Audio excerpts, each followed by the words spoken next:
సంబంధించి రాహుల్ గాంధీ పర్యటన కూడా కొంత ఆసక్తి రేపుతున్న సిచ్యువేషన్స్ కనబడతా ఉన్నాయి. ఇక సీఎం కేసీఆర్ ఇప్పటికీ పూర్తి స్థాయిలో కూడా ప్రజల్లోకి తిరుగుతూ ఉన్నారు, రోజు సభలు పెడతా ఉన్నారు, మూడు నియోజకవర్గాల్లో పర్యటిస్తూ ఉన్న సిచ్యువేషన్స్ కనబడతా ఉన్నాయి. నిరంతరంగా ఇటు హరీష్ రావు, కేటీఆర్, ఇటు ముఖ్యమంత్రి సీఎం కేసీఆర్ కూడా వీళ్ళంతా ప్రజల్లో తిరిగి సభలు పెడుతున్నారు. అండ్ మోరోవర్ ఇటు కాంగ్రెస్ పార్టీ కూడా అదే యాంగిల్లో వెళ్తా ఉంది. అండ్ దాంతో పాటుగా ఇప్పుడు బీజేపీ పార్టీ కూడా ఇటు అమిత్ షాతో పాటుగా ఈ నెల 7న అండ్ అదేవిధంగా 11న కూడా మోదీ తెలంగాణకు రాబోతా ఉన్నాడు. అంటే ఫుల్ ఫోకస్డ్గా పార్టీలన్నీ ప్రజల్ని ఆకర్షిత చేసుకోవడానికి అండ్ దాంతోపాటుగా ప్రజలకు మేము అధికారంలోకి వస్తే ఏం చేస్తాము, ఏమి ఇస్తాము అన్నటువంటి హామీలను ఇచ్చుకుంటూ కూడా వెళ్తూ ఉన్నాయి. సో ఈ నేపథ్యంలోనే మనం ఇప్పుడున్నటువంటి సిచ్యువేషన్స్ అండ్ రేపటి నుంచి నామినేషన్ల ప్రక్రియకు ఏ పార్టీ ఏ విధంగా సిద్ధపడతా ఉంది, దీని అన్నిటికీ సంబంధించి మనం చర్చించబోతా ఉన్నాం. సో మనతో పాటుగా బీజేపీ పార్టీ నుంచి దేవరకొండ వెంకటాచారి గారు అండ్ దాంతోపాటుగా మనకు సిపిఎం నుంచి సత్యం గారు అందుబాటులో ఉన్నారు. అండ్ దాంతోపాటుగా అధికార బీఆర్ఎస్ పార్టీ నుంచి రామ్మోహన్ గారు, అదేవిధంగా కాంగ్రెస్ పార్టీ నుంచి నాగేష్ గారు కూడా త్వరలో అందుబాటులోకి రాబోతా ఉన్నారు. ముందుగా బీజేపీ పార్టీ నుంచి దేవరకొండ వెంకటాచారి గారు, సో బీజేపీ పార్టీకి సంబంధించి 35 మందితో ఈరోజు జాబితా కూడా విడుదలైపోయింది. ఆల్మోస్ట్ ఇక ఫైనల్ ఇక 2-3 స్థానాలు అండ్ దాంతోపాటుగా ఇప్పుడు మీరు ఇస్తున్నటువంటి జనసేన సీట్లు తప్ప ఆల్మోస్ట్ అంతా బీజేపీ ఫిల్ చేసింది అని చెప్పుకోవచ్చు. సో మరి ఎట్లా ఉంది ప్రజల్లో, ఎట్లా ఉంది ఆదరణ? బీజేపీ పార్టీకి సంబంధించిన ప్రచారాలు కూడా జోరుగా సాగుతూ ఉన్నాయి కొందరు అభ్యర్థులకు సంబంధించి. సో ఎట్లా అనిపిస్తుంది మరి ఈసారి తెలంగాణ రాష్ట్రంలో ఎన్ని సీట్లు బీజేపీ గెలవబోతా ఉంది, ఏ విధంగా కనబడతా ఉంది?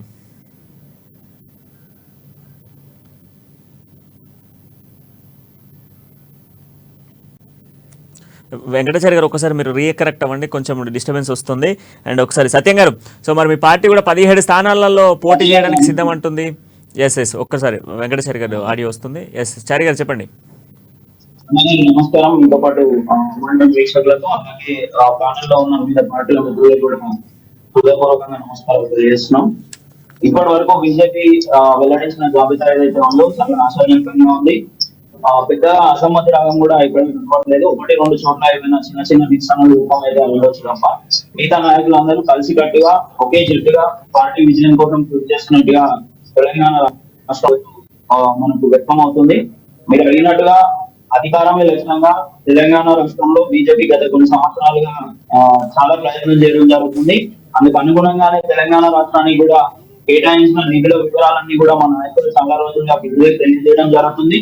ఈ రోజు మహిళల ఆత్మగౌరవం కోసం నిర్మించినటువంటి బాత్రూమ్లు కావచ్చు, లేదంటే ఏదైతే కరోనా కష్టకాలంలో ప్రజలు ఇబ్బందులు పడ్డారో ఆ సమయంలో ఇచ్చినటువంటి బియ్యం కావచ్చు, లేదంటే రైతులకి ఏదైతే పంట సాయం పిఎం కిసాన్ సమ్మాన్ నిధి యోజన కింద చేస్తున్నటువంటి పంట సాయం కావచ్చు. ఒకప్పుడు రైతులు లైన్ లో ఉండి ఏ రకంగా అయితే ప్రాణాలు కోల్పోవడం జరిగిందో యూరియా కోసం, ఈ రోజు అవేమీ లేకుండా వారి పొలం దగ్గరికి ఈ రోజు యూరియా తీసుకొచ్చే విధంగా సబ్సిడీ ఇచ్చి మరి వారికి యూరియా అందిస్తున్న విధానం కావచ్చు. వివిధ రకాలుగా బీజేపీ ప్రజలకు చేరువైంది. అదే రకంగా ప్రజలు కూడా ఈసారి ఈ రాష్ట్రంలో అవకాశం రాని పార్టీ ఏదైనా ఉందంటే అది బీజేపీ కాబట్టి ఖచ్చితంగా బీజేపీకి అవకాశం ఇవ్వాలనే ఒక ధోరణిలో ఉన్నట్టు కూడా మాకు అందుతున్న సమాచారం మేరకు ఖచ్చితంగా ఈసారి మంచి ఫలితాలు ఉంటాయి. ఖచ్చితంగా గోల్కొండ కూట మీద ఎగరబోయేది కాషాయం జెండానే. ఈసారి భారతీయ జనతా పార్టీ అధికారంలోకి రాబోతున్నట్లుగా వివిధ రకాలుగా సంకేతాలు అందుతున్నాయి. ఈ రోజు మహిళలకు 33% ఏదైతే రిజర్వేషన్ కల్పించారో దాంతో పూర్తిగా మహిళా శక్తి పూర్తిగా ఈ రోజు భారతీయ జనతా పార్టీ వైపు నిలబడింది.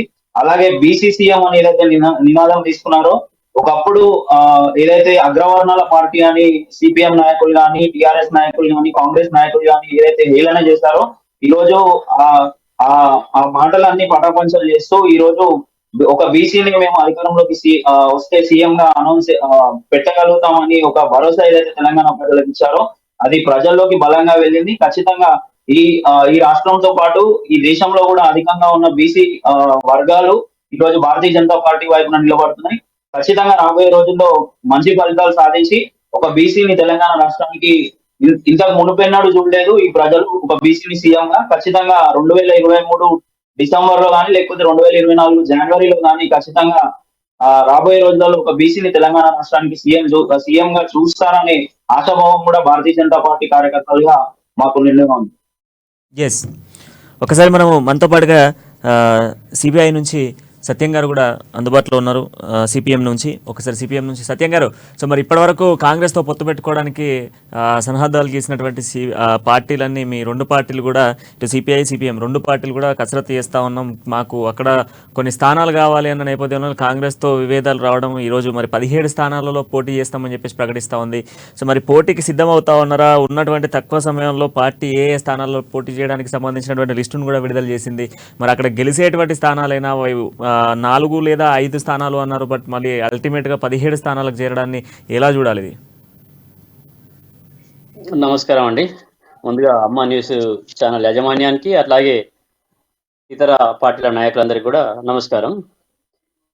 సిపిఎం ఎప్పుడూ పొత్తుల కోసం వెంపర్లు ఆడలేదు, ఉద్యమ పార్టీనే. ఈ రాష్ట్రంలో కానీ దేశంలో ఒక ఇండియా కూటమి పెట్టి, ఆ ఇండియా కూటమి ప్రధాన లక్ష్యము ఈ కేంద్రంలో ఉన్నటువంటి బీజేపీ పార్టీని ఓడించాలనేది ముఖ్య లక్ష్యం.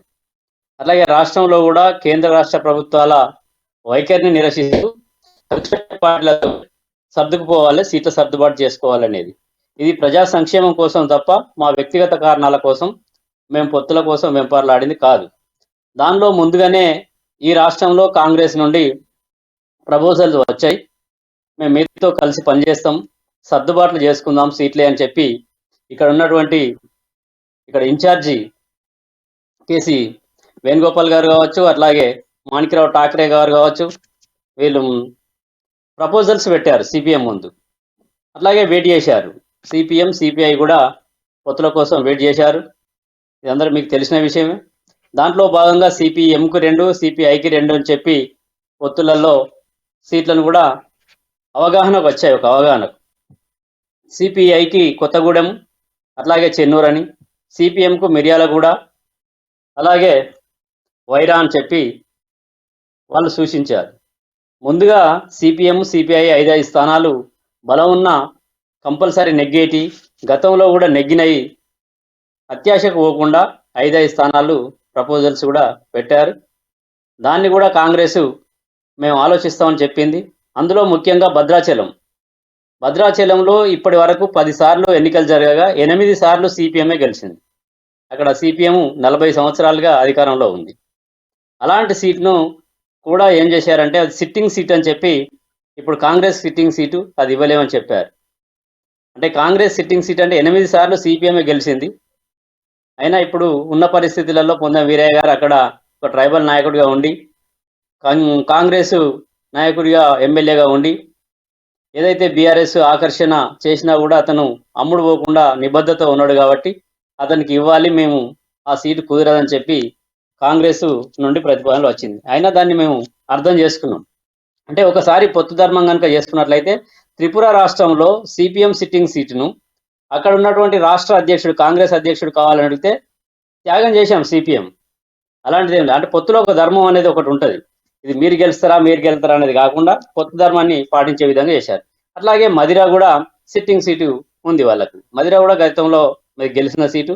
అలాగే పాలేరు కానీ, వైరా కానీ, మిర్యాలగూడ కానీ, ఇలా మేము ఇదివరకు గెలిచి మాకు బలం ఉన్న చోట్లని మేము టికెట్లు అడిగాం. వారు 2 చోట్ల ఇస్తా అన్నారు. ఆ 2 చోట్లను కూడా తర్జన భర్జన చేసి ఆలస్యం చేయడం, ఈ విధంగా వేచి చూసే ధోరణిలో కూడా సిపిఎం కొంతకాలం వేచి చూసిన మాట వాస్తవం. దాంట్లో ఎందుకు వేచి చూసామంటే ఈ రాష్ట్రంలో, దేశంలో ప్రజా సంక్షేమం నిలబడాలి, కమ్యూనిస్టులు అసెంబ్లీలోకి వెళ్ళాలి, కమ్యూనిస్టులు అసెంబ్లీలో ఉంటేనే పేదల గురించి మాట్లాడే ఒక నాయకుడు అసెంబ్లీలో ఉంటారు, కార్మిక హక్కులను సాధించుకోవడానికి ఉపయోగపడుతుంది అనే ఉద్దేశంతో ఈ పొత్తుల కోసం వేచి చూసాము. కాంగ్రెస్ కూడా కాలయాపన చేస్తూ మిగతా చోట్ల బలమైన నాయకులు వస్తున్నారనే ఉద్దేశంతో కూడా అటు వైరా కావచ్చు, ఒక మిర్యాల కూడా ఇస్తాను వైరను జాప్యం చేసుకుంటూ వచ్చింది. అట్లాగే చెన్నూరులో కూడా ఇంకో బలమైన నాయకుడు జైన్ అవుతున్నాడు కాబట్టి అక్కడ కూడా ఇంకా సందిగ్ధంగానే ఉన్నటువంటి పరిస్థితి ఉంది.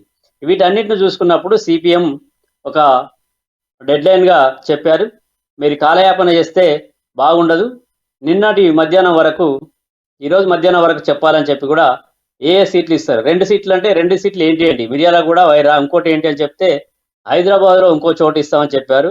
అది కూడా నిర్దిష్టంగా లేదు. హైదరాబాద్లో ఎక్కడ అనేది కూడా నిర్దిష్టంగా చెప్పలేదు. అంటే వాళ్ళకే తెలియనటువంటి పరిస్థితి ఉంది. మా రాష్ట్ర కమిటీ సమావేశము జరిగింది, రాష్ట్ర కార్యదర్శి వర్గ సమావేశం జరిగింది, జిల్లాల అభిప్రాయాలు కూడా తీసుకోవడం జరిగింది. ఇలా కాలయాపన చేసి ఒకళ్ళ పొత్తుల కోసం వెంపర్లాడే కంటే మేము ఉన్న చోట కంపల్సరిగా పోటీ చేయాలనేది వచ్చింది. అది 24 స్థానాలలో కూడా సిపిఎం ఒంటరిగానే పోటీ చేయాలనేది వచ్చింది. 17 స్థానాలు మొదటి లిస్టుగా ప్రకటించడం జరిగింది. ఖమ్మం కావచ్చు, నల్గొండ కావచ్చు, భువనగిరి కావచ్చు, హైదరాబాద్లో ముషిరాబాద్ కావచ్చు, ఇలా మాకు బలం ఉన్న స్థానాలు మేము ప్రకటించడం జరిగింది. రేపు సిపిఐ రాష్ట్ర కార్యదర్శి వర్గ సమావేశం కూడా ఉంది. సరే కాంగ్రెస్ తో వాళ్ళు సత్యం గారు ఒక్క నిమిషం. సర్దుబాటు చేసుకుంటారా? సత్యం గారు మనం చర్చిద్దాం దీనికి సంబంధించి, మళ్ళీ సర్దుబాటుకి సంబంధించి ఒకసారి మాట్లాడదాం. ఒకసారి కాంగ్రెస్కి సంబంధించి కూడా ఒకసారి మనతో పాటుగా నాగేష్ గారు అందుబాటులో ఉన్నారు. సో నాగేష్ గారు, మరి సిపిఎంకి సంబంధించి సిబిఐకి సంబంధించి పొత్తులు కుదరలేదు, సో ఒంటరిగానే వాళ్ళ పోరాటం అని వాళ్ళు చెప్తా ఉన్నారు. సో ఇక మీ అభ్యర్థులకు సంబంధించినటువంటి పూర్తి జాబితాను కూడా విడుదల చేసిన సిచ్యువేషన్స్ కనబడుతున్నాయి. ఇక 19 మంది లిస్టు రేపో మాపో అన్నట్టు కనబడతా ఉంది. ప్రచార జోరు కూడా పెద్ద ఎత్తున సాగుతూ ఉంది. రాహుల్ గాంధీ పర్యటనలు, ప్రియాంక గాంధీ పర్యటనలు, టూర్ల మీద టీర్లు, జిల్లాల మీద ఫోకస్, ఎక్కడైతే బీజేపీ కొంత బీఆర్ఎస్ పార్టీకి డౌన్ఫాల్ అయ్యే సిచ్యువేషన్స్ ఉన్నాయో ఆ ప్రాంతాలను బేస్డ్గా చేసుకొని కేసీఆర్ సభలు ఎక్కడైతే ఉంటున్నాయో ఆ ప్రాంతాలు ఎక్కడికైతే పోతా ఉన్నాడో ఆ ప్రాంతాలలో కాంగ్రెస్ను మొత్తం పూర్తి స్థాయిలో తీసుకుపోవడం, ఇదంతా ఒక ప్రక్రియ నడిపిస్తూ ఉన్నారు. సో మరి ఏంది రేపటి నుంచి నామినేషన్లకు సంబంధించి సర్వత్రా సర్వం సిద్ధమైన, రేపు కూడా మీ ఏఐసీసీకి సంబంధించిన సమావేశాలు ఉన్నట్టుగా తెలుస్తూ ఉంది. సో నామినేషన్ల ప్రక్రియకు రేపటి నుంచి శ్రీకారం చుట్టినట్టేనా కాంగ్రెస్? గుడ్ ఈవినింగ్ అండి ప్రణయ్ అన్న గారు. మీరు ఇలా చెప్తూ ఉంటే నాకు ఎందుకో జల్సాగా ఉంది. కాంగ్రెస్ శ్రీకారం చుట్టింది, స్ట్రాటజికల్ గా ముందుకు వెళ్తుంది, అధికారం చేజిక్కునే దిశగా వెళ్తుంది అన్నట్టు. డెఫినెట్లీ పాదయాత్ర కానివ్వండి, మా 6 హామీలు కానివ్వండి, దళిత గిరిజన దండోరా నుంచి పిసిసి పగ్గాలు చేంజ్ అయినప్పటి నుంచి ఈ డేట్ వరకు 6 గ్యారంటీస్ మేనిఫెస్టో కానివ్వండి, ఇవన్నీ స్ట్రాటజికల్ గా పాటే. ఉత్సాహం, కొత్త ఊర్జాతో ముందుకు తెలంగాణ సమాజానికి తీసుకెళ్తున్నాం. తలుపు తడుతున్నాం, ప్రతి మనసుని తడుతున్నాం, హృదయాల్ని తడుతున్నాము. రండి, ప్రజలకు న్యాయం చేసే ఏ పార్టీ అయినా ఈ ప్రజెంట్ తెలంగాణ సిచ్యువేషన్, తెలంగాణలే కాకుండా దేశంలో ఏదైనా ఉంది అంటే అది కాంగ్రెస్ అని ప్రతి ఒక్కరికి అర్థమయ్యేటట్టు చెప్పుకుంటూ ముందుకు సాగుతున్నాము. ఓ రెస్పాన్సిబుల్ ఆపోజిషన్ గా ప్రతి ఒక్క ఇష్యూ, తెలంగాణ సమాజంలో ఉన్న ప్రతి ఒక్క ఇష్యూని, పేపర్ లీకేజ్ నుంచి ఏది ఫుడ్ పాయిజన్ వరకు, జిహెచ్ఎంసీలో ముద్దినాలలో చనిపోయిన మన బాలికల వరకు అన్ని ఇష్యూస్ టచ్ చేస్తూ, ధరణి పోర్టల్ కూడా ఇవన్నీ టచ్ చేస్తూ, దళిత బంధువులో కరప్షన్ కూడా ఇవన్నీ టచ్ చేస్తూ ముందుకు వెళ్తున్నాము. తెలంగాణ సమాజానికి చైతన్యవంతులు చేశాము. అందుకే అంత అంగరంగ వైభవంగా ముందుకెళ్తుంది పార్టీ. ఇప్పుడు క్వశ్చన్ ఈస్, రేపు నామినేషన్, సెకండ్ క్వశ్చన్, నామినేషన్స్ రేపటి నుంచి స్టార్ట్ అవుతున్నాయి. అందరికి all the best. Not only Congress పార్టీకే కాకుండా అందరికి స్పోర్టీ స్పిరిట్ తో అందరికి ఆల్ ది బెస్ట్. కూడా we have equal respect. Second, ఇప్పుడు బీజేపీ మిత్రులు ఇందాక గొప్పగా చెప్పారు, బీసీ సీఎం అవుతే తెలంగాణ సమాజానికి కొత్త ఊర్జా వస్తుంది. డెఫినెట్ వస్తుంది. బహుజన సమాజం నుంచి దళితుడు సీఎం అయితే కూడా గొప్పగా ఉంటది. బీసీ కార్డు ఇప్పుడేనా? ఏది పసుపు బోర్డు లాగా, దళిత బంధు లాగా ఎలక్షన్స్ ముందేనా ఇవి?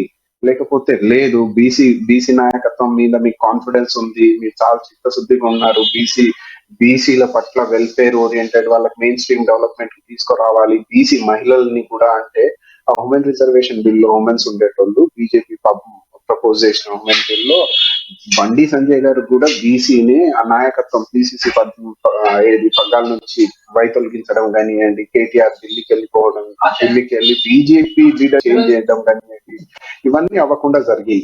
ఎందుకంటే ఇంకోటి, అది ఇందాక బీసీ కార్డ్ అన్నారు గొప్పగా, ఒకవేళ అంత ప్రేమ ఉంటే బీసీల పట్ల ఈ పార్టీకి జనగణ అయిపోయేది. బీసీ సోదరులకు ఎకనామికల్, సోషల్, పొలిటికల్ రైట్స్ అన్ని అందే. యాజ్ పర్ లా 10 years ఒకసారి సెన్సస్ జరగాలి. ఇంతవరకు బీజేపీ చేయలేదు సరేనా. ఇంకో విషయం, ఒకవేళ బీసీ సీఎం కార్డు తెలంగాణలో ప్రపోజ్ చేస్తే, బీసీ సీఎం రాజస్థాన్ లో ఆల్రెడీ మేము present ruling government, Congress CM BC, Chhattisgarh లో బీసీ, ఇవి పక్కన పెడితే మా దాంట్లో మైనారిటీ లీడర్షిప్, సింగ్ అంటే సిక్ మైనారిటీ కమ్యూనిటీకి ప్రైమ్ మినిస్టర్ అయ్యారు, ప్రెసిడెంట్ ఆఫ్ ఇండియా అయ్యారు. ఇలా మీరు చూసుకుంటూ వెళ్తే ఈ బహుజన సమాజానికి న్యాయం చేసింది ఏమైనా ఉంది అంటే, బహుజన సమాజం నుంచి లీడర్షిప్ ని ఎంకరేజ్ చేసే పార్టీ ఏదైనా ఉంది అంటే అది ఒకప్పుడు కాంగ్రెస్, ఇప్పుడు కూడా కాంగ్రెస్. బీజేపీ అనగా ఏ కాంటెక్స్ట్ లో అంత కాన్ఫిడెన్స్ గా మాట్లాడుతున్నారో నాకు అర్థం కాలేదు. సెకండ్, వాళ్ళు మాట్లాడాల్సింది ఏది ఇప్పుడు ప్రజెంట్ తెలంగాణలో కొన్ని సిచ్యువేషన్స్ ఉన్నాయి. మెడిగడ్డ నుంచి కాళేశ్వరం కరప్షన్ నుంచి దళిత బంధు కరప్షన్ నుంచి పేపర్ లీకేజ్ ఇష్యూస్ వరకు అది బీజేపీ సోదరులు మాట్లాడారు. ఏమైనా పోరాటం చేసిరా తెలంగాణలో అంటే అది కూడా లేదు. ఎట్లా వస్తుంది నమ్మకం? ఇప్పుడు బీసీ కార్డు ఇప్పుడు తీసుకొస్తే ఇప్పుడు నమ్మకం వస్తుందా బీజేపీ పట్ల? సరే, బీసీ కార్డు మీరు ఇక్కడ తీసుకొచ్చారు, దీనికన్నా ముందు మీరు చాలా సభలు పెట్టారు. అమిత్ షా గారు కానివ్వండి, రెస్పెక్టెడ్ ప్రైమ్ మినిస్టర్ గారు కానివ్వండి, జేపీ నడ్డా గారు కానివ్వండి, ఎంతమంది క్లెయిమ్ చేశారు తెలంగాణకి ఇచ్చింది ఏంటి? బీసీ సమాజం ఇక్కడ వెంకబడిపోయి ఉంది, వీళ్ళకి న్యాయం చేయాలని ఎప్పుడైనా మీ స్పీచెస్ లో రిఫ్లెక్ట్ అయిందా? తెలంగాణ సమాజానికి కన్వే చేశారా? లేదు. సరే, మీరు కన్వే చేయలేకపోయారు. ప్రజెంట్ ఉన్న లీడర్షిప్ మీరు లీస్ట్ లో ఫస్ట్ లిస్ట్, సెకండ్ లిస్ట్ లో ఒక్క మనిషి, థర్డ్ లిస్ట్ లో ఈ రోజు 38 మెంబర్స్ ని వీళ్ళు బీజేపీ మిత్రులు రిలీజ్ చేశారు. ఇంకో లిస్ట్ వస్తుంది వీళ్ళది. అంటే వీళ్ళ దగ్గర ఉన్న లీడర్షిప్ రాజగోపాల్ రెడ్డి గారు కానివ్వండి, వివేక్ గారు కానివ్వండి, నిన్న చేరిన కాంగ్రెస్ లో చేరిన వివేక్ గారు ఉండండి, వీళ్ళు ఆపుకోలేకపోయారు. అంటే వీళ్ళ దగ్గర లీడర్షిప్ ఫెయిల్యూర్ ఉంది. మీరు ఏ విధంగా ఇప్పుడు బీసీ లీడర్స్ ని సీఎం పగ్గాలు అంటే బీజేపీకి నమ్మేటట్టే ఉందా తెలంగాణ సమాజం? ఇవన్నీ ఆలోచించాల్సిన విషయం. ఒక్క నిమిషం నాగేష్ గారు, ఒక్కసారి బీఆర్ఎస్ వర్షన్ కూడా విందాం. మనతో పాటుగా రామ్మోహన్ గారు ఉన్నారు. రామ్మోహన్ గారు, సో మరి అభ్యర్థుల ప్రకటన మొదటి వరుసలో ఉన్నది బీఆర్ఎస్ పార్టీ. ఏదో నామమాత్రంగా 50-60 వదులుతాడు అని అంటే ఒకటేసారి 119 నియోజకవర్గాలకు గాను దాదాపు 110 నియోజకవర్గాలు, దాదాపు 115 నియోజకవర్గాలు ఒకటేసారి వదిలినటువంటి సీఎం కేసీఆర్ మరి రేపు నామినేషన్లో కూడా మొదటి వరుసేనా బీఆర్ఎస్ పార్టీది?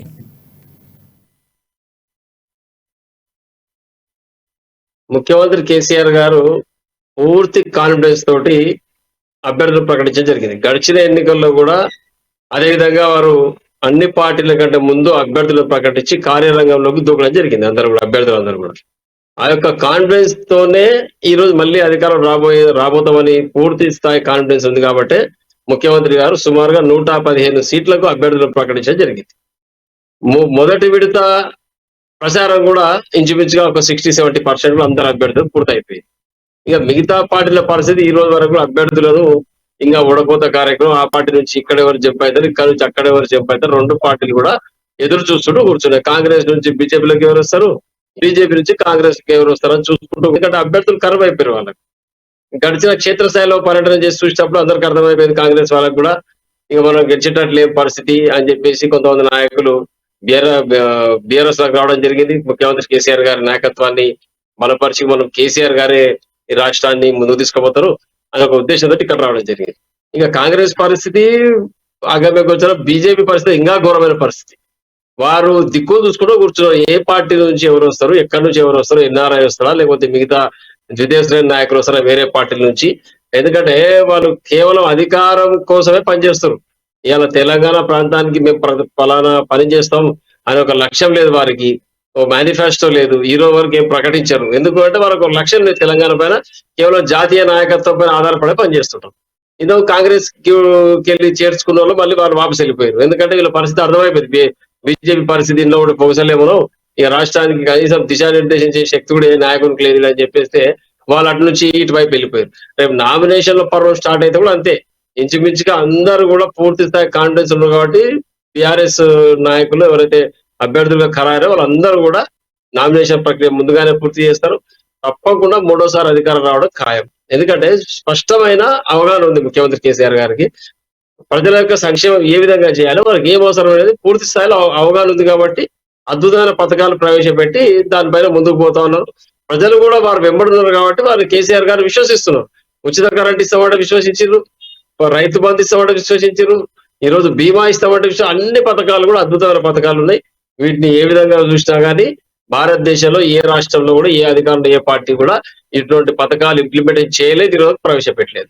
కాంగ్రెస్ ప్రభుత్వం కూడా చెప్తుంది ఇక్కడ మేము కూడా కరెంట్ ఇస్తాం, మేము అది ఇస్తాం, ఆ పథకం ఇస్తాం అని చెప్తారు. కానీ అది జాతీయ విధానం. కాంగ్రెస్ పార్టీ జాతీయ పార్టీ కాబట్టి మరి వేరే రాష్ట్రాల్లో ఎక్కడైనా అధికారంలో ఉన్న రాష్ట్రంలో ఇటువంటి పథకాలు ఇచ్చి ఉండి మేము పలానా రాష్ట్రంలో ఇస్తున్నాం ఆ పథకం, ఇక్కడ కూడా మేము ఇంప్లిమెంట్ చేస్తామంటే ప్రజలు కొద్దో గొప్ప నమ్మే అవకాశం ఉంది. కానీ ఎట్టి పరిస్థితుల్లో అక్కడ ఎక్కడ కూడా చేయకుండా కేవలం కేసీఆర్ గారు ఇక్కడ ఇస్తున్నారు కాబట్టి వారు ఇస్తున్నారు కాబట్టి మేము కూడా ఇస్తామని చెప్తే అది నమ్మే పరిస్థితి లేదు తెలంగాణ ప్రాంతంలో ప్రజలు. కాబట్టి ఖచ్చితంగా బీఆర్ఎస్ ప్రభుత్వం మళ్ళీ కొలువు తీరబోతుంది. తప్పకుండా చిట్ట చివరి వ్యక్తి వరకు సంక్షేమ పథకాలు అందించడం ఖాయం. మళ్ళొకసారి 100% తెలంగాణ ప్రాంతంలో బీఆర్ఎస్ పార్టీ మూడోసారి అధికారంలోకి వస్తుంది. నామినేషన్ స్టార్ట్ అయిపోయినాయి ఆల్రెడీ. ఇప్పటి వరకే ప్రచారాలు కూడా 60% పూర్తయింది మాది. ఇంకా మిగతా పార్టీల పరిస్థితి, 2 పార్టీలు అయితే ఇబ్బందికర. కమ్యూనిస్ట్ సోదరులు కూడా ఇప్పుడు నిన్న ఈ రోజే క్లారిటీ వచ్చినట్టు వాళ్ళకు కూడా అక్కడ పోటీ చేసామని అంటున్నారు. మరి వారి పరిస్థితి ఏందో క్షేత్రస్థాయిలో అయితే ఇక్కడ కనిపిస్తలేదు. ఎక్కడ ఉనికి అయితే మీద వాళ్ళది. నిన్న మొన్నటి వరకు కాంగ్రెస్ వైపు మరలిన సిపిఐ ఇప్పుడు ఒంటరిగానే పోరాటం చేస్తామంటుంది. సో మరి ఫైనల్ గా పోరాటం అంతా అయిపోయిన తర్వాత అందరిది కూడా సెల్ఫ్ డిఫెన్స్ పనే. ఎందుకంటే అందరూ డిఫెన్స్ పడిపోయారు. ముఖ్యమంత్రి గారు వెంబడి ప్రజలు ఉన్నారు, ముఖ్యమంత్రి గారు ముందుకు పోతున్నారు, మీరు పెట్టినట్టు సంక్షేమ పథకాలు మన ఆలోచన విధానం మాకు ఎవరికి లేదు, అందరికి అర్థమైపోయింది. కాబట్టి ఎవరెవరి దగ్గర జట్టు కట్టి ప్రయత్నం చేయాలి ఎలక్షన్ లో వాళ్ళు చూస్తున్నారు. కానీ మరి వీలు కాక పాపం ఎక్కడ వీలు కాక అగమ్య గోచలో పడిపోయారు అందరూ కూడా. ముఖ్యమంత్రి గారు ఎదుర్కోవాలంటే ఒక్క పార్టీకి శక్తి సరిపోదు. 100% మూడోసారి గెలుస్తారు. బీజేపీ నుంచి దేవరకొండ వెంకటాచార్య గారితో మాట్లాడదాం. చార్య గారు, ఇప్పుడు బీసీ సీఎంను చేస్తామన్నటువంటి ఎజెండాతో బీజేపీ పార్టీ ప్రజల్లోకి వెళ్తుంది, పాయింట్ నెంబర్ 1. బట్ ఇప్పుడు బీజేపీ అంటే ప్రజల్లో నమ్మకం లేదు, నమ్మకం కోల్పోయినటువంటి పార్టీ అని చెప్పేసి మొన్న రీసెంట్గా రాజగోపాల్ రెడ్డి బీజేపీ పార్టీని వీడి కాంగ్రెస్ పార్టీలోకి పోయేటప్పుడు అన్నటువంటి మాట. అదే మాటను ఇప్పుడు నాగేష్ గారు కూడా మళ్ళీ తీసుకొస్తా ఉన్నారు. అండ్ ఇప్పటి వరకు బీజేపీ పార్టీ పెడుతున్నటువంటి అనేక కార్యక్రమాలకు సంబంధించి ఎప్పుడూ కూడా రాష్ట్ర ప్రభుత్వం అమలు చేసినటువంటి పథకాల వల్ల జరుగుతున్నటువంటి వైఫల్యాలకు సంబంధించి ఎందుకు బీజేపీ మాట్లాడట్లేదు అనేది కూడా కాంగ్రెస్ పాయింట్ తీసుకొస్తుంది. సో దీనికి ఏం చెప్తారు మీరు? ముందుగా మాట్లాడిన కాంగ్రెస్ మిత్రులు ఒకటి ఆలోచించుకోవాలి. గడిచిన 60 ఏళ్ళు వాళ్ళే కదా అధికారంలో ఉన్నది. ఏనాడైనా ఒక బీసీకి అవకాశం ఇచ్చి వాళ్ళు సీఎం చేస్తారా? ఏ మొహం పెట్టుకొని ఈ రోజు బీసీలను అవహేళన చేస్తూ మాట్లాడారు వాళ్ళు, నాకు అర్థం కావట్లేదు.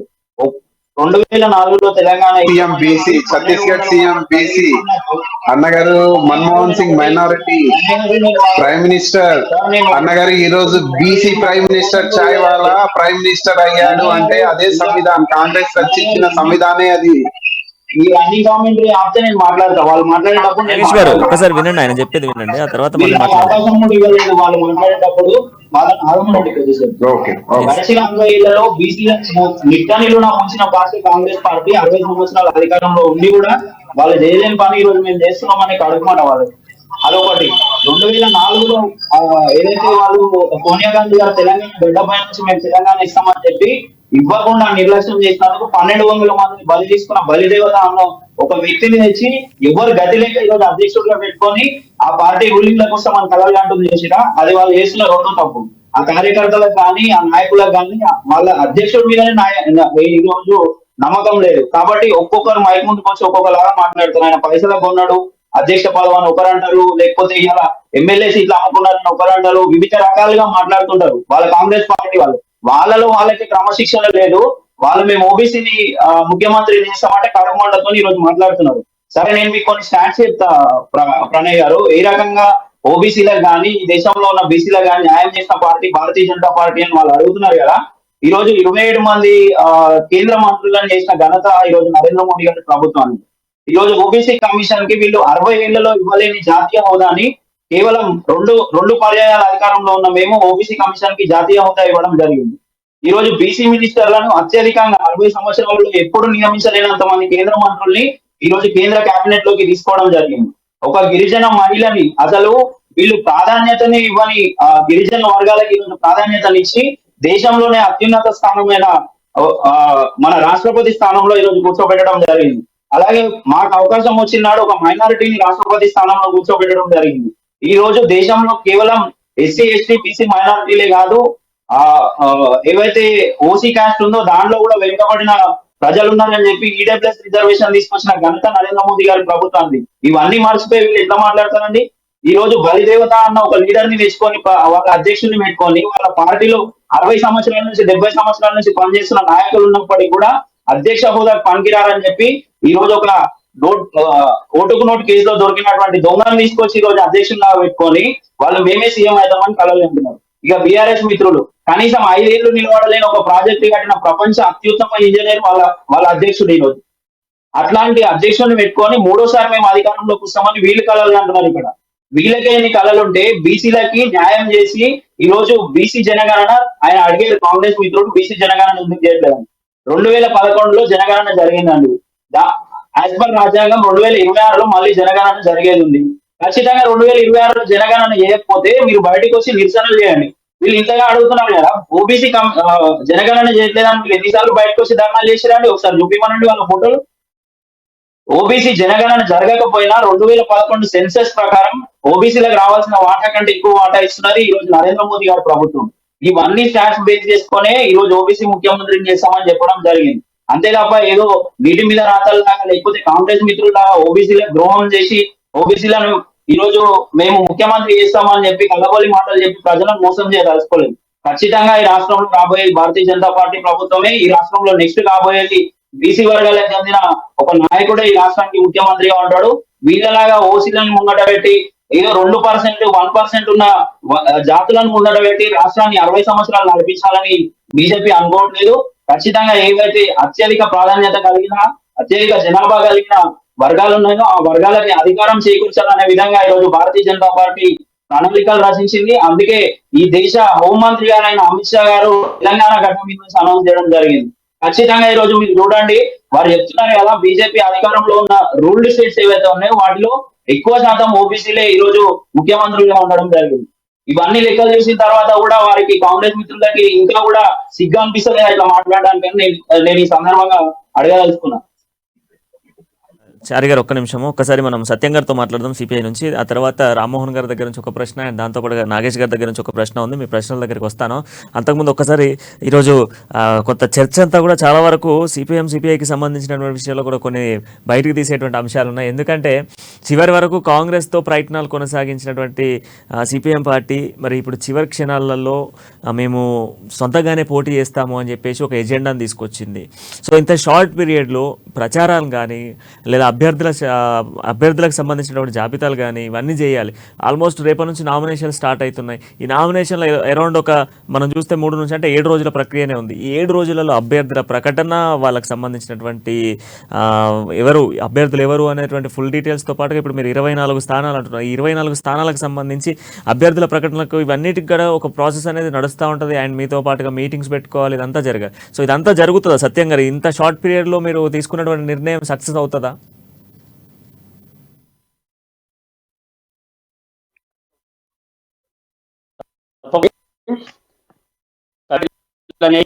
నేల విడిచి సాం చేయి, ఎక్కడైతే బలం ఉందో అక్కడనే అభ్యర్థులను ప్రకటిస్తామని చెప్పేది. 24 స్థానాలు సిపిఎంగా ప్రకటించారు. రేపు సిపిఐ వాళ్ళు కూడా ఎన్ని స్థానాలలో పోటీ చేస్తారా అనేది ఒక అంచనాకు వస్తుంది. ఇద్దరు కలుపుకొని చేయడమా లేదంటే వాళ్ళు కాంగ్రెస్ తోటే ఉంటే విడిగా చేయడం అనేది కూడా రేపు తేలిపోతుంది. అట్లాగే మేము పోటీ చేస్తున్నటువంటి స్థానాలలో తప్పకుండా మా విజయం కోసము మేము కృషి చేస్తాము. మేము ఎక్కడైతే మా పోరాటాలు మా ఉద్యమాలు ఉన్నాయో ఆ చోటలనే మేము 119కి 119 పోటీ చేయట్లేదు. మేము 24 అనేది ఇప్పుడు వచ్చింది. 17 ఫస్ట్ లిస్ట్ ప్రకటించాము. అట్లాగే మేము కమ్యూనిస్ట్ క్యాస్ట్ గురించి ఎప్పుడు మాట్లాడరు, కుల గురించి. బీసీ ముఖ్యమంత్రిని చేస్తాము, ఇప్పుడే కొత్తగా వచ్చింది బీసీ ముఖ్యమంత్రి చేస్తామని చెప్పి బీజేపీ పగటి కళ్ళు అంటుంది. మాకు 10 సీట్లు వచ్చినా కూడా అధికారం మాదే అని చెప్తున్నది. 20 సీట్లు వచ్చినా అధికారం మాదే అని చెప్తుంది. అంటే దీన్ని ఎట్లా అంటే రాజ్యాంగానికి వ్యతిరేకంగా విరుద్ధంగా మాట్లాడేటువంటి ప్రయత్నం చేస్తుంది. 10-20 సీట్లతోటి ఎక్కడన్నా ప్రభుత్వాన్ని నిలబెట్టేటట్టు ఉంటుందా? అంటే ఇతర పార్టీల వాళ్ళని కొనుగోలు చేయడము, ప్రజాస్వామ్యాన్ని కూన్ చేయడం లాంటిది. లేదు అంటే ఇతర పార్టీల ఏక్నాథ్ షిండే లాంటి వాళ్ళను తీసుకొచ్చి ఇక్కడ ప్రజాస్వామ్యాన్ని కూన్ చేసే విధంగా అతి అంచనా పోయి మాట్లాడుతుంది. ఈ దేశానికి ప్రధాని బీసీ ఉన్నాడండి. ఇప్పుడు ఎస్సీలు ముఖ్యమంత్రి అయితే ఎస్సీలందరికీ న్యాయం జరిగిపోతుంది, ఎస్సీలందరూ సంపన్నులు అయిపోతారు. బీసీ ముఖ్యమంత్రి అయితే బీసీలందరూ సంపన్నులు అయిపోతారు, బీసీలకు న్యాయం జరుగుతుందని. ఇంకొకరైతే ఇంకొకరని కాదు కదా. ఇక్కడ అందరు ఎవరు ముఖ్యమంత్రినైనా అందరి ప్రజల కోసం పనిచేసేవారు ఉండాలి. ఇప్పుడు బీసీ ప్రధానే ఉండి డీజిల్ పెట్రోల్ రేట్లు ఏమన్నా తక్కువ చేసిందా, గ్యాస్ ధర ఏమన్నా తక్కువ చేసిందా? అట్లాగే బీసీ ప్రధానిగా ఉన్నటువంటి ఈ దేశంలో అనిల్ అంబానీ, అదానీ లాంటి వారి సంపద వేల కోట్లు లక్షల కోట్లకు ఎట్లా బాకిపోతుంది? పేదవాడు ఇంకా ఎందుకు పేదవాడు అవుతున్నాడు? దాని గురించి మాట్లాడాలి తప్ప బీసీ ముఖ్యమంత్రిని మేము చేస్తామని చెప్తే బీసీలందరికీ న్యాయం జరుగుతుందా? ఇక్కడ ఇదివరకు చేసినప్పుడు ఏం న్యాయం చేసినా అనేది చూడాలి తప్ప ఈ దేశానికి 10 సంవత్సరాలు అధికారంలో ఉండి ఇక్కడ ఉన్నటువంటి ప్రభుత్వ రంగ సంస్థలన్నింటినీ కార్పొరేట్ శక్తులకు అమ్ముతున్నారు బీజేపీ వాళ్ళు. అట్లాగే మతాల మధ్య కులాల మధ్య చిచ్చు పెట్టి ఇక్కడ కుల మతాలు కలిసి ఉన్నటువంటి రాష్ట్రంలో చిచ్చు పెట్టే విధంగా ప్రయత్నం చేస్తున్నారు. ఇది కుల మత రాజకీయాలు చేయడం తప్ప ఇది పేదలకు ఉపయోగపడేది, కార్మికులకు ఉపయోగపడేది. ఏ బీసీ ముఖ్యమంత్రి అయినా, ఎస్సీ ముఖ్యమంత్రి అయినా విధానాలు ఏంటి? ఇక్కడ క్యాస్ట్ ముఖ్యమంత్రి అనేది కాదు. నీ విధానం ఏంటిది? బీజేపీ విధానం ఏంటిది? కుల మతాల మధ్య చిచ్చు పెట్టడమే మీ విధానమా? లేదు మేము బీసీలకు ఇచ్చినాం కాబట్టి వాళ్ళకి ఏమైనా న్యాయం జరిగింది అది చూడాలి కదా ఇదివరకు చేసేటి. అట్లాగే సిపిఎం కూడా పక్కా మేము పోటీ చేస్తున్నాం, మేము గెలిచే వాటిలో పోటీ చేస్తున్నాం అని చెప్తా ఉన్నది. ఆ లిస్టు కూడా మా దగ్గర రెడీగా ఉంది. మా కార్యకర్తలు కానీ, మాకున్నటువంటి బలం కానీ ఇతర పార్టీలకు లొంగిపోయేటువంటి కార్యకర్తలు కాదు. అట్లాగే మేము ఇతర పార్టీలాగా ధనాన్ని వంచడం కానీ, మద్యం వంచడం కానీ ఇలాంటి వేరే విధంగా మేము ప్రయత్నం చేయం. మా బలం ఉన్న చోట తప్పకుండా మా పోరాటాలు ఉధృతంగా ఉన్న చోటనే మేము పోటీ చేస్తాము. మా విధానం ఈ రాష్ట్రంలో first of all CPI CPM కలయికతోటే ఉండాలి, ఇతర వామపక్షాలతో కూడా ఉండాలని కోరుకుంటున్నాం.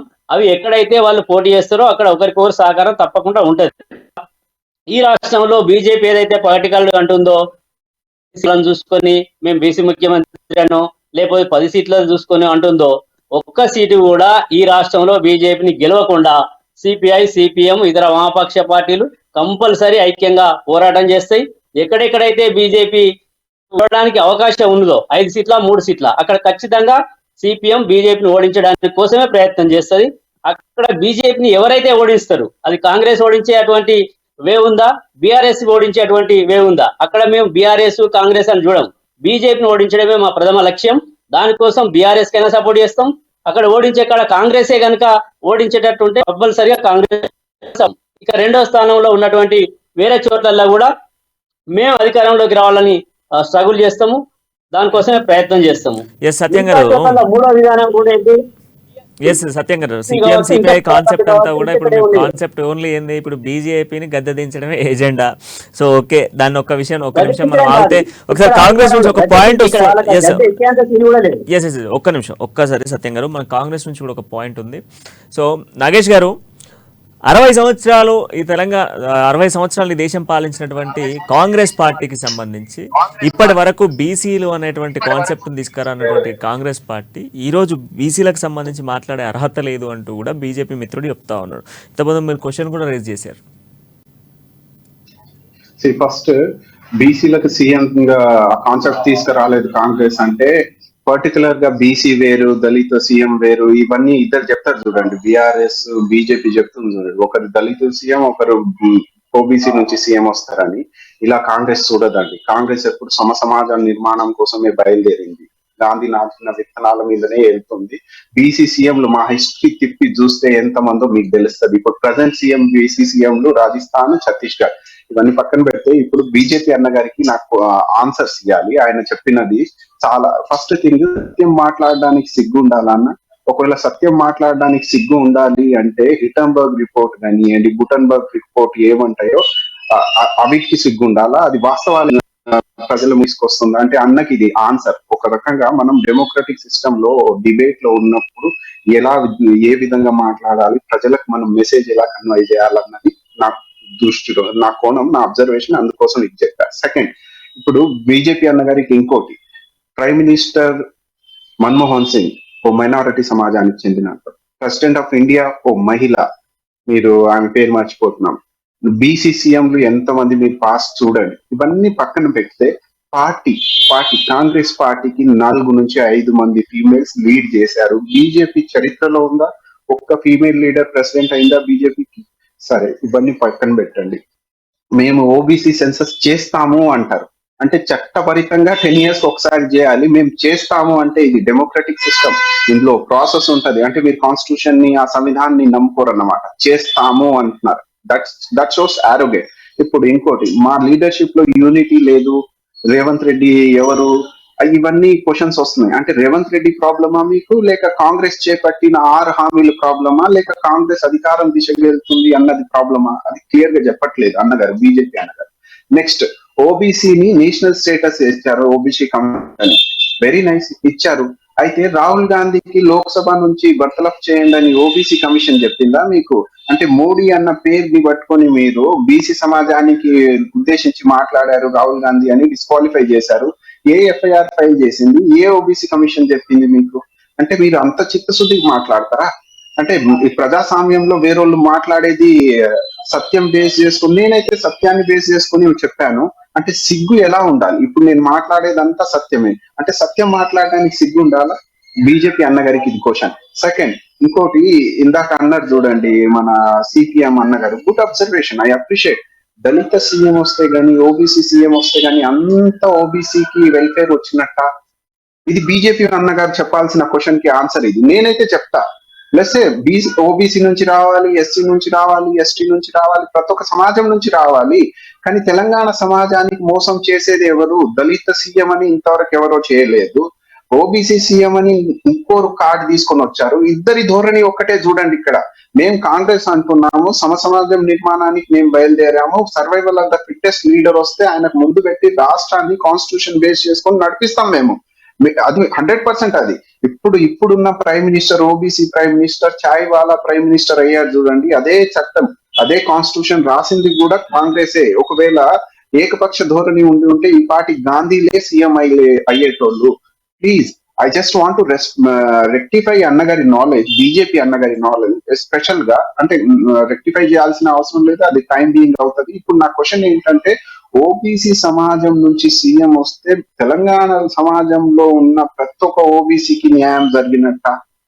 లేక మీరు ఓన్లీ ఎలక్షన్ ఇంటెన్షన్ తోనే ఓబీసీ అన్న కార్డ్ ప్లే చేస్తున్నారు? సేమ్ బీఆర్ఎస్ దళిత సీఎం అని ఎలక్షన్ ముందే చేశారు చూడండి. అది క్వశ్చన్ కి ఆన్సర్ ఇవ్వాల్సిన అవసరం బీజేపీ సోదరులకు ఉంది. రామ్మోహన్ గారు చెప్పండి. రామ్మోహన్ గారు, ఇంతకుముందు నాగేష్ గారు, సారీ వెంకటేశ్వర గారు, నెక్స్ట్ మీ దగ్గరికి వస్తాను. ఒకసారి రామ్మోహన్ గారు గమనిస్తా ఉంది. మిత్రం వినండి, ఒక్క నిమిషం చెప్పండి. ఇప్పుడు అందరూ కూడా అన్ని పార్టీల పరిస్థితిని తెలంగాణ సమాజం గమనిస్తా ఉంది. ఇప్పుడు భారతీయ జనతా పార్టీ పరిస్థితి ఎట్లా ఉందంటే, వివిధ పార్టీల నుంచి నాయకులను జైన్ చేసుకోవడం, వారి తగ్గట్టుగా పరిపాలన గానీ అధికారంలో వాళ్ళకు గౌరవం ఇవ్వకపోవడం. ఈ రోజు దళిత బిడ్డ అయినటువంటి వివేక్ గారు పార్టీ వదిలిపెట్టి వెళ్ళిపోయారు. మీరేం చెప్తారు? మేము బీసీని ముఖ్యమంత్రి ప్రకటిస్తామని చెప్తున్నారు. ఏమి ప్రజలకు ఏం సందేశం ఇవ్వదలుచుకున్నారు మీరు? పక్క పార్టీ నుంచి ఒక దళిత నాయకుడు, సీనియర్ నాయకుడు వివేక్ గారు మీ పార్టీ ఇవ్వలేకపోయారు. వారి పాలసీలకు కానీ వారి మాటలకు కానీ మీ పార్టీలో భారతీయ జనతా పార్టీ విలువలేదు కాబట్టి వారు పార్టీని వదిలిపెట్టి వెళ్ళిపోయారు. ఇలా రోజు రాజగోపాల్ రెడ్డి గారు వెళ్ళిపోయారు మీ పార్టీని వదిలిపెట్టి. భావసారూప్యత గల వ్యక్తులను పార్టీలోకి తీసుకుంటే ఇట్లే ఉంటుంది పరిస్థితి. రాష్ట్ర నాయకులకు తెలియదా? ఇలా అధికారం కేవలం అధికారం కొరకు మాత్రమే పాకులాడుతున్నారు తప్పితే, భావసారూప్యత గల పార్టీలతోనో మీరు పొత్తు పెట్టుకోవడం కానీ వాళ్ళ పార్టీ నాయకులు మీ పార్టీలో కలుపుకుంటే నాయకత్వం నిలుస్తుంది. మీరు అది వదిలిపెట్టేసి ఎక్కడ తిరిగి ఎవడైనా కానీ, కమ్యూనిస్ట్ జెండా పెట్టుకొని లెఫ్టిజన్ లో పనిచేసిన వ్యక్తి అయినా కానీ, కాంగ్రెస్ వ్యక్తి కానీ, ఇంకా లేకపోతే మతోన్మాద పార్టీ మిగతా ఎవరైనా వస్తే కూడా వాళ్ళని కానీ, ఇటువంటి వాళ్ళని కలుపుకుంటే భారతీయ జనతా పార్టీ ఏం చెప్తుంది సమాజానికి? నీతి నిజాయితీ మేము సిద్ధాంతం అని చెప్పడం కళ్ళబొల్లి మాటలు ఇవన్నీ. ఎందుకు ఫెయిల్ అవుతారు మీరంతా? ఎందుకు అబద్ధాలు మాట్లాడుతున్నారు అంటే ఇదే, మీరు కేవలం కొరకే పాగలాడుతున్నారు, ప్రజలకు అర్థమైంది. లేకపోతే కాంగ్రెస్ నుంచి పాము ముంగిసకున్నటువంటి జాతి వైరం భారతీయ జనతా పార్టీ కాంగ్రెస్ పార్టీకి. కాంగ్రెస్ పార్టీ నుంచి వివేక్ గారిని, రాజగోపాల్ రెడ్డి గారిని మీ పార్టీలో జాయిన్ చేసుకొని సమాజానికి ఏం చెప్దాం అనుకుంటున్నారు? ఈ రోజు అర్థమై తేటదిలం అయిపోయింది కదా మీ పరిస్థితి. బట్ భారతీయ జనతా పార్టీ అధికారం కొరకు పాకులాడని పనిచేసి ఫస్ట్ తెలంగాణ ప్రజలు ఏం కోరుకుంటున్నారు, తెలంగాణ గ్రామీణ స్థాయిలో క్షేత్రస్థాయిలో ప్రజలు ఏమనుకుంటున్నారు మీ పార్టీ గురించి, మీ సర్వైవ్ కావాలంటే ఏం అదే ఆలోచన. అంతే చెప్తే మోడీ గారు వస్తారు, గుజరాత్ అన్నిసార్లు గెలిచినాం, జమ్మూ కాశ్మీర్ గెలిచినాం, మధ్యప్రదేశ్, ఇవన్నీ పక్క రాష్ట్రాల గురించి తెలంగాణలో చెప్తే మీ పాచికలు పారం. ఇక్కడ మీ పార్టీ పనిచేయదు. ఫస్ట్ నాయకత్వానికి సరైన దిశానిర్దేశం చేయండి, కార్యకర్తలకు నీతి నిజాయితీ బోధించండి, సరైన మార్గం చెప్పి ఆ మార్గంలో ప్రయాణించే విధంగా ప్రయత్నం చేయండి. కానీ ఇవాళ ఈటెల రాజేందర్ గారిని తీసుకొచ్చి మీరు ఎన్లైట్ చేస్తున్నారు. లెఫ్ట్ భావజాలం కాబట్టి ఈటెల రాజేందర్ గారిని మీరు తీసుకొచ్చి ముంగల పెట్టి సమాజం గమనిస్తలేదు అనుకుంటున్నారు. భారతీయ జనతా పార్టీ ఎందుకు ఇట్లా అయిపోతుంది, ఎందుకు దిగజారిందని అందరూ ఆలోచన చేస్తున్నారు. ఇక కాంగ్రెస్ పార్టీ పరిస్థితి ఇవాళ దేశం నుంచి రాహుల్ గాంధీ గారు కానీ, లేకపోతే ప్రియాంక గారు కానీ, సోనియా గాంధీ గారు కానీ వీరు రావాలి, ప్రదేశ్ కాంగ్రెస్ కమిటీకి మార్గం చూపిస్తే ముంగల మాట్లాడతారు.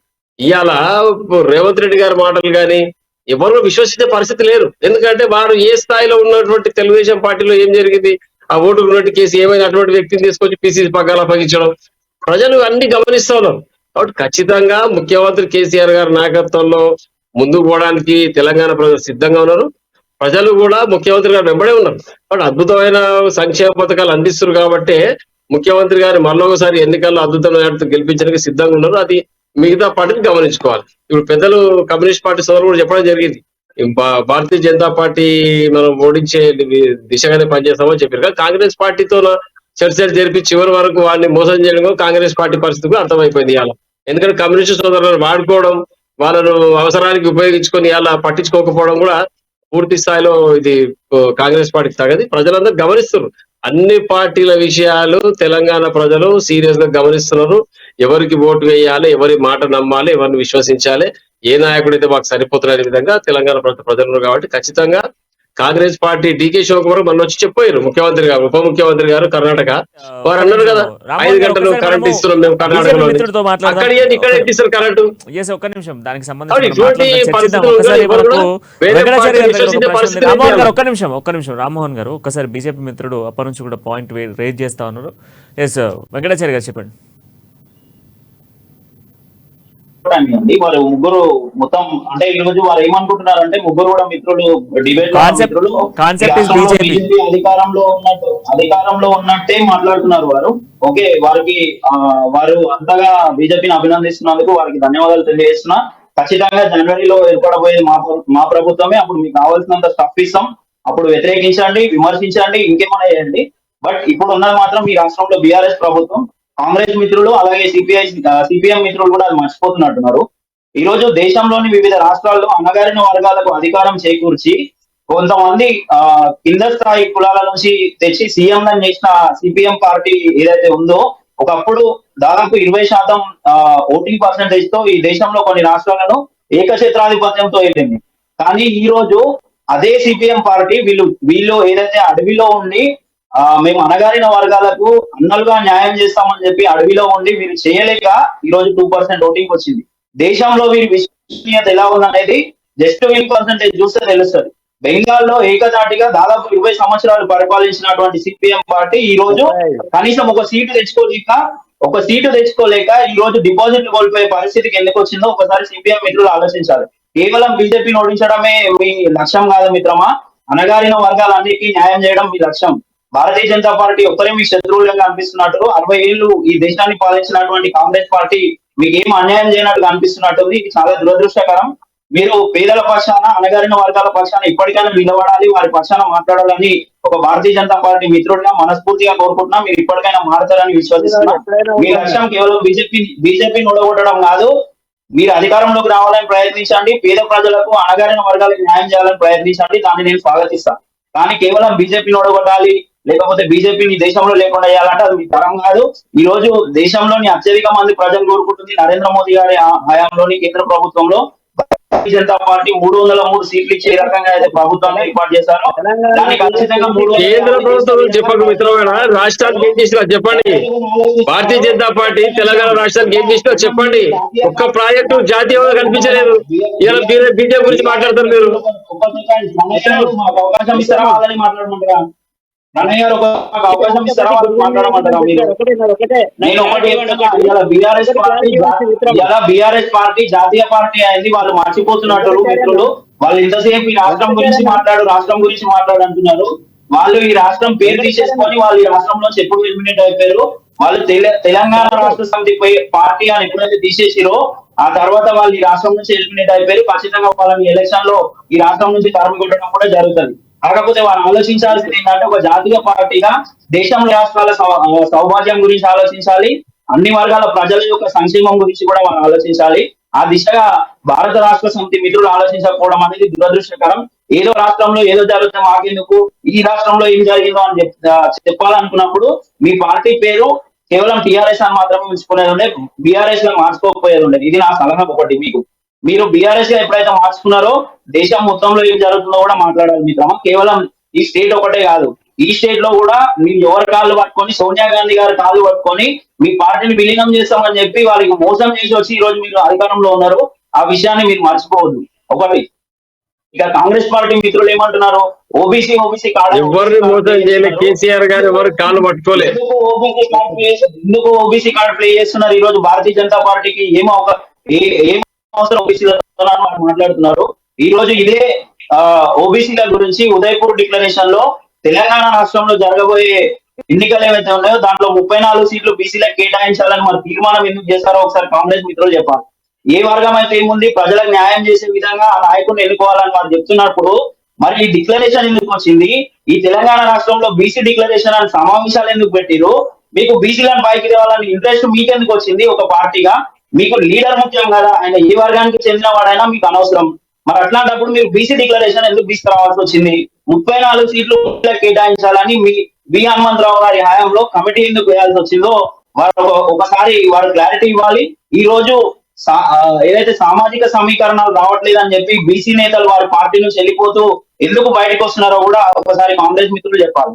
ఇంతకు ముందు బీఆర్ఎస్ మిత్రులు కూడా వారు ఏమన్నారు, అణగారిన వర్గాలకి చెందినటువంటి వివేకాన్ని కాపాడుకోలేకపోయింది బీజేపీ, అలాంటి వారిని కాపాడినప్పుడు బీసీసీఎం ఎలా చేస్తారని అడుగుతున్నాడు. ఇవాళ నేను వారిని అడగదలుచుకున్నా, మోత్కుపల్లి గారు మీ పార్టీలో జాయిన్ అయిన 6 నెలలకి ఎందుకు వెళ్ళిపోయారన్నా? ఒకసారి చెప్పాలి మీరు దీనికి సమాధానం. వివేక్ గారు మా పార్టీలో కనీసం 6 సంవత్సరాలైనా ఉండగలిగాడు. మీ పార్టీలో ఒక అణగారిన వర్గాలకు చెందిన వ్యక్తి కనీసం 6 నెలలు ఉండలేకపోయాడు. అంటే మీ పార్టీలో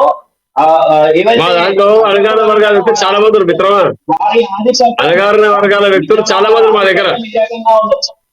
నేను ఒకటే చెప్తున్నా, మీ పార్టీలో వారి అగ్రవర్గాల ఆధిపత్యం ఎక్కువగా ఉంది కాబట్టి ఒక అణగారిన వర్గానికి చెందిన నేత మీ పార్టీలో ఉండలేక ఈ రోజు పోయి కాంగ్రెస్ పార్టీలో జాయిన్ అయ్యాడు. కనీసం అది తెలుసుకోండి. మా పార్టీలో బండి సంజయ్ అగ్రవర్ణం కాబట్టి తీసేసి కిషన్ రెడ్డి బడగ బలైన వర్గ వ్యక్తి కదా ఈ రోజు. అదే బీసీ సంజయ్ గారు తీసేసి కిషన్ రెడ్డి గారు పెట్టారు ఈ రోజు. అదే అగ్రవర్ణం పేదవారు అర్థమవుతుంది ఇక్కడ.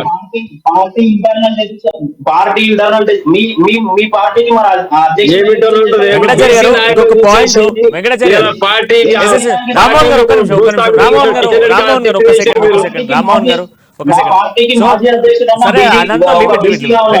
వెంకటేశ్వర గారు అదంతా లిమిట్. ఇంకొక పాయింట్, ఇప్పుడు రేపు నామినేషన్ల ప్రక్రియ ప్రారంభం అవుతా ఉంది. సో ఇప్పటి వరకు కూడా బీజేపీ పార్టీకి సంబంధించినటువంటి అడావిడి అనేది తెలంగాణ రాష్ట్రంలో కొన్ని ప్రాంతాలలో ఉండొచ్చు, బట్ నాట్ ఓవర్ ఫుల్ ఫ్లెజ్గా మాత్రం లేదు. రేపటి నుంచి నామినేషన్ల ప్రక్రియ స్టార్ట్ అవ్వబోతోంది. సో ఈ నేపథ్యంలో మరి రేపటి నుంచి అడావిడిగా బీజేపీ కనిపిస్తుందా రాష్ట్రంలో? అన్ని పార్టీలతో పాటుగా స్పీడప్ కాబోతా ఉందా, లేదా ఇంకా స్లోగానే మూవ్మెంట్ చేస్తారా? డబ్బులు పోవచ్చు అండి, లేకపోతే ర్యాలీలు తీయడంలో లేకపోవచ్చు, లేకపోతే పక్క స్టేట్ల నుంచి కోట్లు డబ్బులు తెచ్చి మేము ఇక్కడ ఖర్చు పెట్టలేకపోవచ్చు, నాయకులను ఆ రకంగా డబ్బులు ప్రొజెక్ట్ చేయకపోవచ్చు. ఈ రోజు బెంగళూరు నుంచి ఎవరు నోట్ల కట్టల నుంచి తెలంగాణలో దొరికినాయో అందరికీ అది చెప్తే మా మిత్రుడు ఏమంటుడు, మీరు పద్ధతిగా మాట్లాడాలి మిత్రమా అని అంటాడు. ఈ రోజు ఇదే బెంగళూరు నుంచి తెచ్చిన పైసలు తెలంగాణలో దొరికినాయని తెలంగాణ రాష్ట్ర సమితి పార్టీ అలియాస్ బీఆర్ఎస్ పార్టీ వాళ్ళు వాళ్ళ మంత్రి, ఒక ఐటీ శాఖ మంత్రి చెప్తాడు, అక్కడ నుంచి బెంగళూరు నుంచి పైసలు తీసుకొచ్చి ఇక్కడ పంచడానికి ప్రయత్నం చేసిరని. మరి వాళ్ళ మీద కేసులు ఉన్నాయి. ఇదే కాంగ్రెస్ పార్టీ అధ్యక్షుడిగా ఉన్నప్పుడు ఉత్తమ్ కుమార్ రెడ్డి గారు ఇన్నోవా బండ్ లో 2 కోట్ల రూపాయలు దొరికితే ఇప్పటి వరకు వారిని జైలుకి పంపించారు. అదే రేవంత్ రెడ్డి గారు ఓటుకు కేసులో రెడ్ హ్యాండెడ్ గా కెమెరా ముందు దొరికితే ఆ కేసు పక్కదారి పట్టిపోతుంది. ఇక్కడ తెలంగాణ రాష్ట్రంలో జరుగుతున్న పరిణామాలు చూస్తే ఎవరు మిత్రులు అనేది క్లియర్ గా అర్థమవుతుంది. ఖచ్చితంగా మా హడావిడి ప్రజల్లో ఉంది ప్రణయ్ గారు, ప్రజల్లో ఉంది. డబ్బులు ఖర్చు పెట్టడంలో లేదు, లేకపోతే నాయకులను కొనడంలో లేదు. ఒకసారి సత్యం గారు థ్యాంక్ యూ. వెంకటేశ్వర గారు ఒక్క నిమిషం. రేపటి నుంచి మీరు అల్టిమేట్ గా కూడా ప్రజాక్షేత్రంలో ఉండబోతా ఉన్నారు. బీజేపీ పార్టీ ప్రజాక్షేత్రంలో ఉండబోతా ఉంది. రేపటి నుంచి ఫుల్ ఫ్లెజ్ గా కూడా ప్రజాక్షేత్రంలో బీజేపీ పార్టీ ఉంటుంది అని చెప్పేసి వెంకటేశ్వర గారు క్లారిటీ ఇవ్వడం జరిగింది. సో సత్యం గారు, ఇప్పుడు మీకు సంబంధించినటువంటి పూర్తి జాబితా ఎప్పుడు బయటకు రాబోతా ఉంది? అండ్ ఇక మీరు ఎక్కడైతే బీజేపీ పార్టీకి సంబంధించినటువంటి సీట్లు గెలుస్తాయో ఆ సీట్లలో పోటీకి సిద్ధమవుతున్న నేపథ్యంలో మరి మీ అడావిడి ఎప్పటి నుంచి ప్రారంభం కాబోతా ఉంది? రేపటి నుంచి ఈ నామినేషన్ల ప్రక్రియలో భాగంగా మరి సిపిఎం జెండాలు, సిపిఐ జెండాలు మొత్తం ప్రజాక్షేత్రంలో విప్లవాన్ని చూపించగలుగుతాయా? తప్పకుండా అండి. మిగతా పార్టీల జెండా కేవలం ఎన్నికలు వచ్చినప్పుడు మాత్రమే జెండాలు తయారు చేస్తారు. కానీ ప్రజా సమస్యల కోసం నిరంతరం పోరాడు జెండా రెగ్యులర్ గా ఉండేది ఎర్ర జెండా. ఎర్ర జెండాలు కొత్తగా తయారు చేయాల్సిన అవసరం లేదు. ఎక్కడైతే ప్రజా సమస్యలు ఉంటే ఎన్నికలతోటి, ఓట్లతోటి, సీట్లతోటి సంబంధం లేకుండా పోరాటాలు జరిపేది సిపిఎం. మేము ఫస్ట్ దఫా ప్రకటించిన ఏంటి అంటే మాకు బలం ఉన్నాయే మేము పోటీ చేస్తామని చెప్పాం తప్ప మేము ఏమంటున్నాం అంటే బీజేపీని మేము ప్రకటించినామని చెప్పట్లే. మేము ప్రకటించి మా చోట్లలో మేము గెలిచే చోట్ల మేము ప్రకటించాం. బీజేపీ ఎక్కడైతే గెలుస్తుందో అక్కడ ఖచ్చితంగా ఓడగొడతాం. ఈ రాష్ట్రంలో ఒక సీటు కూడా గెలవకుండా, ఖాతా ఓపెన్ చేయకుండా మా ప్రయత్నం మేము చేస్తాం. అట్లాగే బీజేపీ మిత్రుడు మాట్లాడుతున్నది ఏంటంటే బీసీలకు బీజేపీ బీజేపీ ఆపడం మీతోనే కాదు. పాయింట్ వద్దు. ఈ దేశంలోనే మంచి మంచి Yes, yes, yes. సత్యం గారు ఇప్పుడు మనకు ఆ పాయింట్ వద్దు. మనకు కేవలం నామినేషన్లు సత్యం గారు ఇప్పుడు మనకు ఆ పాయింట్ అవసరం లేదు. మనకు నామినేషన్లు దాంతో పాటు అడావిడి అనే దానిపైన మనం మాట్లాడుకుందాం. మీ పాయింట్ మీ పాయింట్ అందరికి అర్థమైంది. మీరు ఏ పాయింట్ తీసుకురావాలనుకుంటున్నా ఆ పాయింట్ అందరికి అర్థమైంది. సో అదొక క్లారిటీ. ఎస్, మా బీఆర్ఎస్ మిత్రుడికి ఒక పాయింట్. బీఆర్ఎస్ రామ్మోహన్ గారు ఇప్పుడు మీరు ఇన్ని రోజుల నుంచి ఫీల్ అవుతున్నారు కదా, మేము రెండు నెలల నుంచి ప్రజాక్షేత్రంలో తిరుగుతున్నాము, ఎక్కడ నాయకులు కనబడతలేరు మాకు అని చెప్పేసి, రేపటి నుంచి మీరు సిద్ధంగా ఉండండి. మీకు అన్ని చోట్ల కూడా నాయకులు సిద్ధమవుతున్నారు. ఎక్కడ లేరు, క్షేత్ర స్థాయిలో నాయకులే లేరు, పరిస్థితి పూర్తిగా వాషౌట్ అయిపోయింది. ఏమంటున్నారు, 2 నెలల నుంచి మీరు ఫీల్ అవుతున్నారు కదా, మేము ప్రజాక్షేత్రంలోకి పోతా ఉన్నాం, మా అభ్యర్థుల ప్రకటన నుంచి మేము ప్రజల్లోనే ఉంటున్నాం, మాకు ఎవరు కనపడతలేరని. ఇక రేపటి నుంచి ఫుల్ ఫ్లెజ్ కనబడతారు మీకు. ఎవ్వరు రేపు కాదు, ఇంకా వారం అయినా మీరు నామినేషన్ల ఘట్టం చివరి రోజు వరకు వీళ్ళు అభ్యర్థులు ఖరారు గారు నామినేషన్ వేసుకోరు. ఎందుకంటే పరిస్థితి ఏమైందంటే గడిచిన 3 నెలల నుంచి క్షేత్రస్థాయిలో కార్యకర్తలు పాపం అమాయకులుగా జెండాలు పోసి పనిచేసే వాళ్ళు అటు నుంచి ఇటు తిరుగుతున్న నాయకులను చూసి ఆత్మవిశ్వాసం సన్నగిల్లి పక్క పార్టీలకు వెళ్ళిపోయారు. ఎవ్వరు కూడా క్షేత్రస్థాయిలో భారతీయ జనతా పార్టీ కాంగ్రెస్ పార్టీకి కానీ, కాంగ్రెస్ పార్టీ 50% వెళ్ళిపోయారు, భారతీయ జనతా పార్టీకి 80% కార్యకర్తలు వెళ్ళిపోయారు. ఈ రోజు గల్లీకి పోతే ఒక్కరిద్దరు దొరుకుతారు బీజేపీ పార్టీ కార్యకర్తలు. ఇవాళ ఏడున్నారు మిత్రుడు ఆవేశపడుతున్నాడు, మేము అంతటున్నాం, మేము నరకేస్తాం పొడిచేస్తాం అంటుడు. ఎక్కడ భారతీయ జనతా పార్టీ పరిస్థితి క్షేత్రస్థాయిలో కార్యకర్త పెట్టి వెతకాల్సిన పరిస్థితి ఇలా భారతీయ జనతా పార్టీది. రాష్ట్ర నాయకత్వము అదే పాయింట్ ఆఫ్ వ్యూ ఇప్పుడు రామ్మోహన్ గారు ఇప్పుడు కారు జోరు సారు సర్కారు అన్నటువంటి నినాదమే మళ్ళీ ప్రజల్లోకి పోతాందని మీరు అనే కాన్సెప్ట్. ఎస్, నాగేష్ గారు మీకు కూడా అక్కడక్కడ కనిపిస్తా ఉన్నారు కదా, ఇప్పటికే బీఆర్ఎస్ నేతలకు కాంగ్రెస్ నేతల మధ్యలో మొత్తం నియోజకవర్గాలలో తగ్గ 4 నడుస్తా ఉందంట ఫైట్. మరి ఇక రేపటి నుంచి ఇంకా ఫైట్ ఉండబోతా ఉందా? ఫస్ట్ థింగ్, ప్రతి ఒక్క మాట మనం బీఆర్ఎస్ కానివ్వండి, బీజేపీ మిత్రులు కానివ్వండి, రెస్పెక్ట్ చేద్దాం, మర్యాద ఇచ్చి వినాల్సిందే వాళ్ళది. ఇందాక బీఆర్ఎస్ సోదరులు అన్నారు, మునుగోడులో సిపిఐ మావోయిస్ట్ ని యూజ్ చేసింది ఎవరన్నారు? కాంగ్రెస్ పార్టీ అయితే మేము షీట్ సైడింగ్ చేయలేము అన్నారు. ఫ్యాక్ట్ అది. కానీ మునుగోడులో యూజ్ చేసింది ఎవరు? కాంగ్రెస్ పార్టీ ఎవరిని ఎప్పుడు యూజ్ చేయలేదండి. ఒకవేళ చేతనైతే ఇప్పుడు కాంగ్రెస్ పార్టీకి ఫోర్స్ఫుల్ గా, కాన్ఫిడెన్స్ గా వాళ్ళు అధికారం చెప్పుకునే దిశగా వెళ్తున్నారు కాబట్టి, కాన్ఫిడెన్స్ ఉంది కాబట్టి వాళ్ళ అలయన్స్ కి మావోయిస్ట్ తో వెళ్ళలేదు. కానీ మునుగోడులో ఎవరు యూజ్ చేశారు? ఇదే బీఆర్ఎస్ పార్టీ కాదా? సెకండ్, ఇప్పుడు అన్నారు ఇంతకు ముందు రాహుల్ గాంధీ, ప్రియాంక గాంధీ నేషనల్ నుంచి వచ్చి ఇక్కడ నిర్ణయాలు తీసుకుంటారు తెలంగాణలో అని. మరి ఇంతకు ముందు ఎవరో దేశ్ కి నేత అన్నారన్నా? ఎవరన్నా?